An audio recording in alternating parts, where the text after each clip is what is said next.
So we're back with a video to start off and kick off my fave plugins I use a lot. This, my friend, is a plugin that I actually have been using for years. There's nothing that does the job quite like this plugin. This is a linear multiband. The linear multiband, I have a lot of instances where I'll be at the end of a mix or something, and it'll be like everything everybody wants, everybody's in agreement, but the low mid range of the voice is just too big, or the top of the snare is just a little bit too bright. Or this plugin is probably one of the best at controlling this without changing it. It's really transparent. Let me show you how transparent it is. If I push play on these drums, turn it on,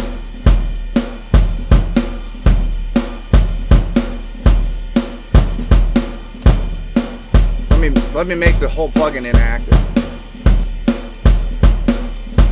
Adds a little bit, but not much. As I compress, this is my threshold.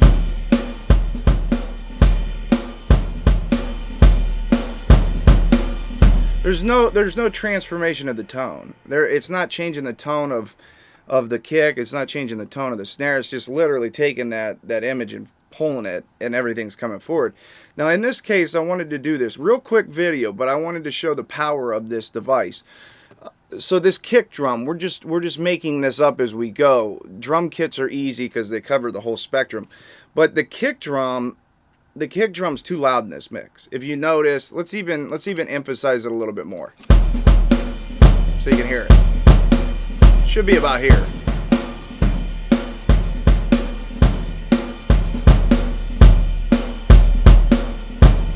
If it was a hip-hop record, the kick drum being that loud would have been fine. But in this case, let's say we're trying to get this rock mix, really subtle.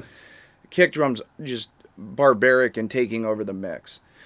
Let's say the artist says to me, "Doug, man, I love your mix. I love everything you did. It sounds incredible, but man, we have to take care of that. I know we sent you a stereo stem, and I don't know what to do. Do we go back in and mix the record?" That is the best decision you can make. Mix the record that way. Go back in, turn the kick drum down. If you have the ability to do that, do that. Sometimes, though, you have so much printed on this one stem that you can't do that. So in mastering, two-bus stuff, things like that, this plugin's really powerful. So this is something we use it for. So I will find that frequency range that kick drum's coming from.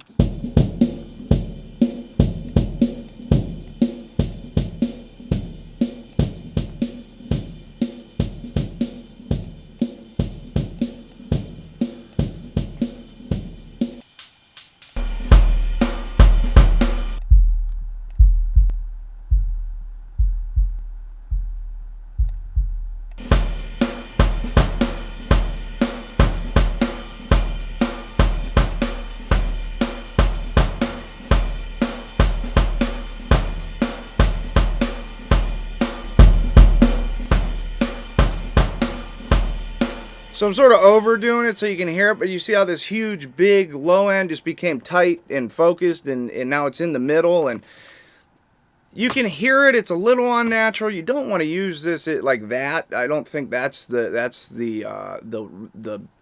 correct way to use it, but I've used this for this. What we're looking at, though, is this. Let's say you have a good mix. So I'll go back to this. Solid mix. Let's flip this back over. So hit bypass. That was about what we fixed.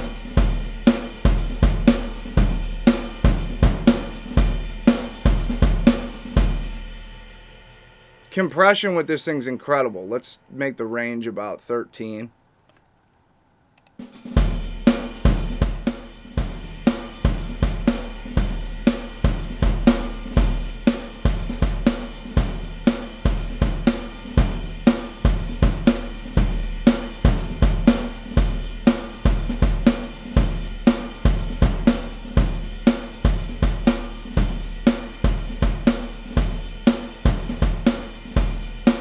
So I'm dancing around like that. It's really powerful as far as attack and release. Like just changing that attack and changing that release in a global way is incredible.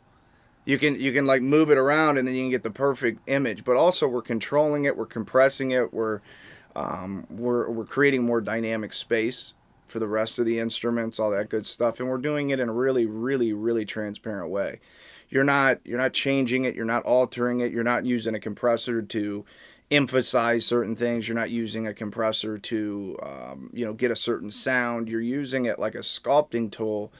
Very good for mastering, very good for two-bus, very good for mixing. Sometimes I'll put this on at the end, and we'll run, for example, if I put like a bus compressor on, let's say, like the SSL, and I'm noticing the bus compressor without it is pumping, okay?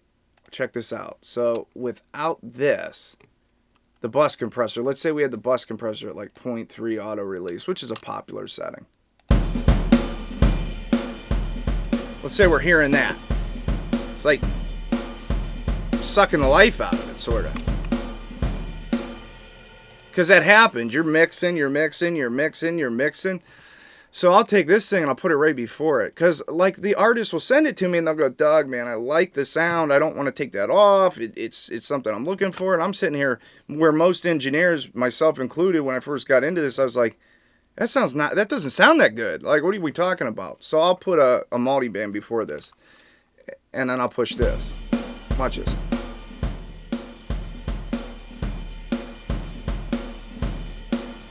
Same compression.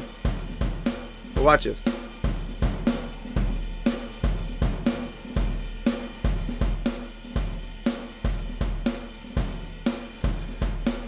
You see how transparent that low kick and that snare and the body of that snare drum is like that SSL compressor is doing this. It's like trying to grab it and trying to pull it back, so you're getting that pumping sound.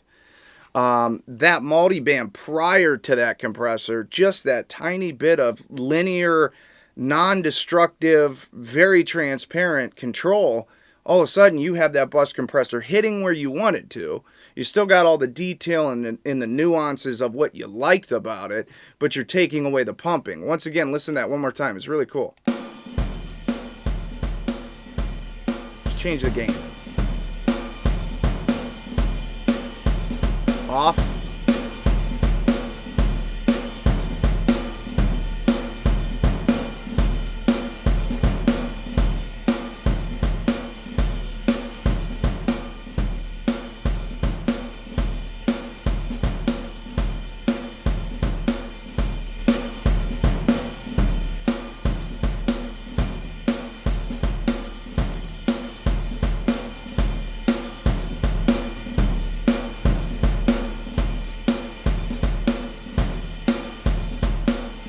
So this was just a real quick video on why that thing's so incredible. It's great at controlling a lot of dynamics without hearing it. It's great at taking that snare and that body of that snare, not getting rid of it, not doing this. When you first get into this, it's very easy to try to do this. Check this out before we end the video. And this will set up one of my other favorites. I love this EQ. 25 years they've been making that sucker. I used to do this.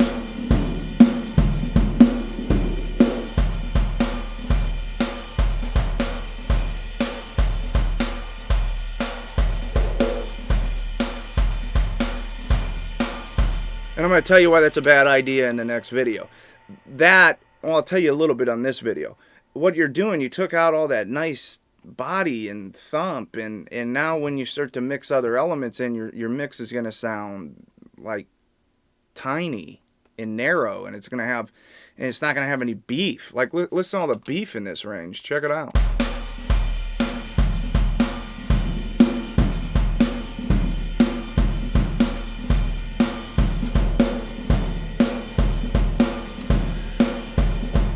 So you're pretty much in a lose-lose battle if you're trying to get rid of that frequency range and that room sound. Maybe you like that room sound. I'm not saying that's a bad room sound. That's not what we're going for in the video. But listen to the multiband here doing the same thing, same kind of process.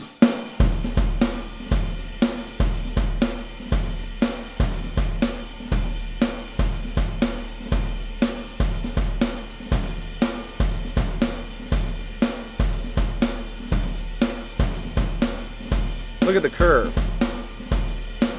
Now you might find that the hi-hats came out too much. Or the overheads.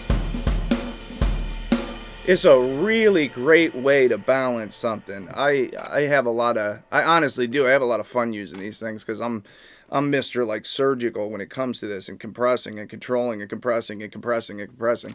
And you get it to this point where it's so balanced and so even and so perfect in the relative term of what perfect is. Somebody could find something wrong with it. But yeah, that's a better way of using that EQ and saying, oh, I'm just going to get rid of those, man. Those don't sound good at all. And by the end of the mix, have you ever got to the end of a mix and you go, dude, I don't know what's missing. There's something missing. Doug, can you help me fix it? I don't know what's mixing. That happens a lot. And that's usually what happens. You're taking out too much mud. You're taking this and just like getting rid of this, cutting this, shelving this, boosting this. And unfortunately, by the end of it, you're doing that to everything instead of using compressors or using the correct kind of compression. We talked about like side chaining and stuff like that.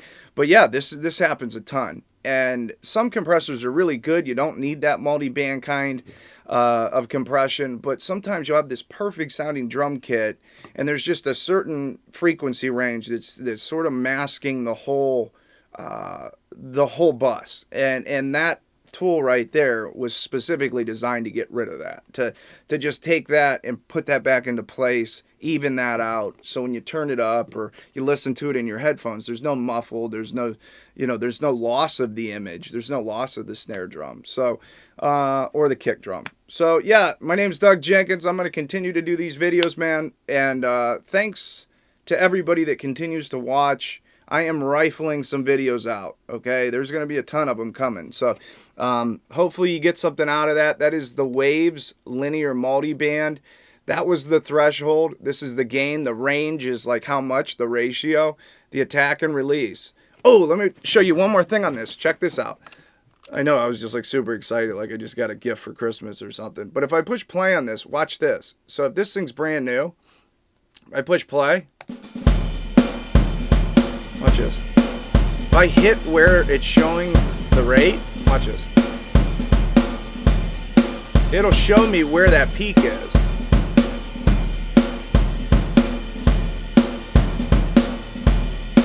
So one guy I knew, he was really mathematical. He wanted to like make everything perfect like that. But you could set the peak just to negative 11.9. And now you know that's your peak. Okay, that's where the peak starts. Negative 15.6. And you can hit this button. Now it's at infinite because nothing's playing. But check this out. 1, 2. 1, 2. Negative 20. So you can actually learn a lot from this plugin too. You can say, okay, the peak of my low mid range is negative 8.9, negative 11.9, negative 17.7. So if you are one of those guys that wants to like learn from listening, but also from visual, I don't recommend. I think a lot of times you can get yourself lost doing that, and you're not even paying attention to the music. That's a real bad way of doing it. But when you're first getting into it, you can listen and you go, okay, so that's 3 dBs less than the low sub on the hit. The snare, the snap is actually lower than all of it, but that's perception, that's normal. 17, okay, so you can see the picture. So it's actually a really well balanced mix. So it gradually goes down. The louder you go, the higher frequencies turn up. But yeah, that's a cool thing about that plugin too. So you can really get an understanding of where your peaks are across the whole spectrum. So once again, my name's Doug Jenkins. Thanks for continuing to watch these videos, and we'll keep rocking them, man. But that was just a way for me to show you one of my favorite plugins ever. I love that plugin. It's awesome.